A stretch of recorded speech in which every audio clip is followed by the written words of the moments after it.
Je vous propose dans cette vidéo de corriger le QCM et le défi du chapitre numéro 2. Donc première question, on a un script et on veut savoir qu'est-ce qu'il va afficher à la fin.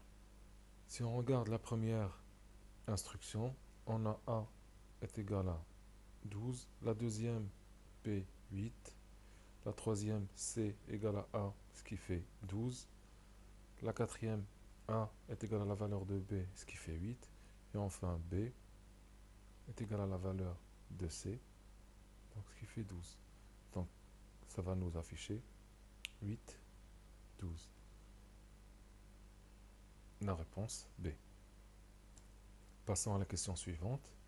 On a ici une variable bobo qui contient la valeur 13,5, bobo avec majuscule 10,5, et enfin bobo est égal à bobo moins 5,5.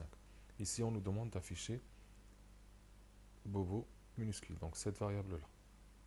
Donc ce qui fait la réponse C. On passe à la troisième. On a ici une chaîne de caractères 10 et une chaîne de caractères 2. Et là, la variable C est égale à A plus B. Donc ça fait la chaîne de caractères 10 plus la chaîne de caractères 2. Donc ici, il s'agit d'une concaténation, ce qui nous fait 102. La réponse B. Quatrième question. On a la variable A qui contient la chaîne de caractères 4 étoile 5. Donc print A, ça va nous donner la réponse C. On passe à la question C. On a A est égal à 2,5, B est égal à 1,8. Et là, on veut afficher le produit.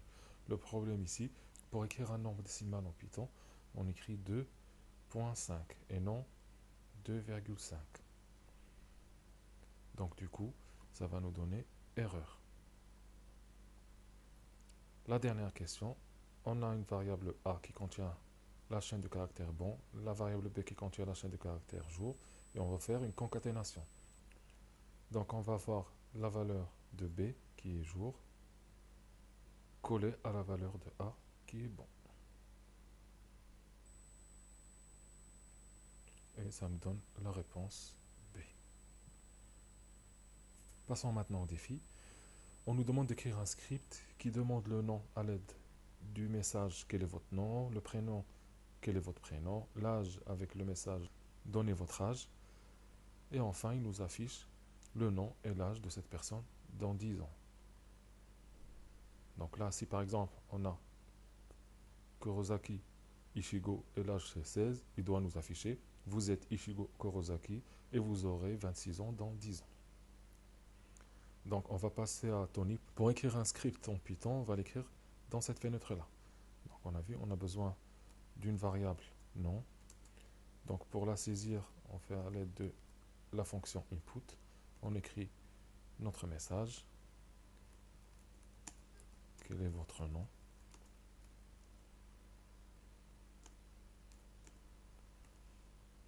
Ensuite, la variable prénom avec le message quel est votre prénom?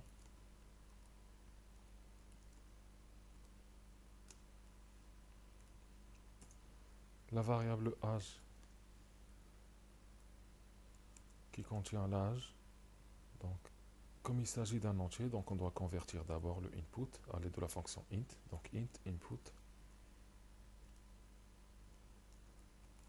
Donnez votre âge.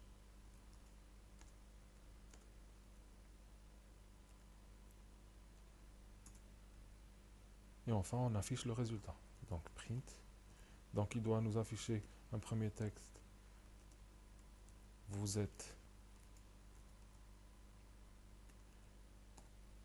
le prénom d'abord, la variable prénom, après la variable nom,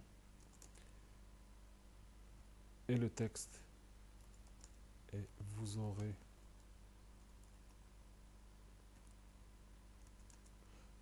l'âge après 10 ans, donc je fais âge plus 10, et là j'aurai pas d'erreur parce que j'ai converti l'âge en entier. Et enfin, le texte après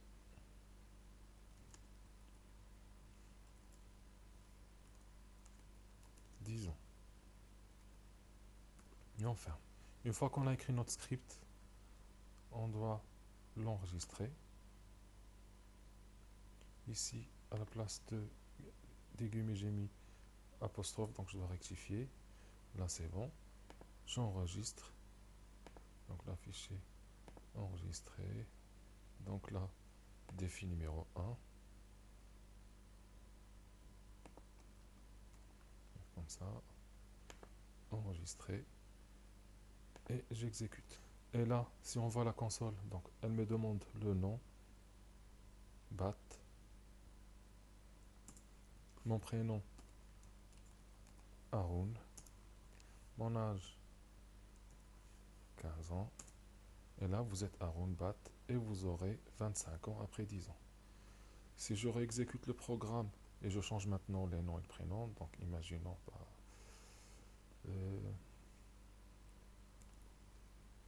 Mata pour le nom, Kiri pour le prénom, l'âge 35 ans, vous êtes Kiri Mata et vous aurez 45 ans après 10 ans. Voilà.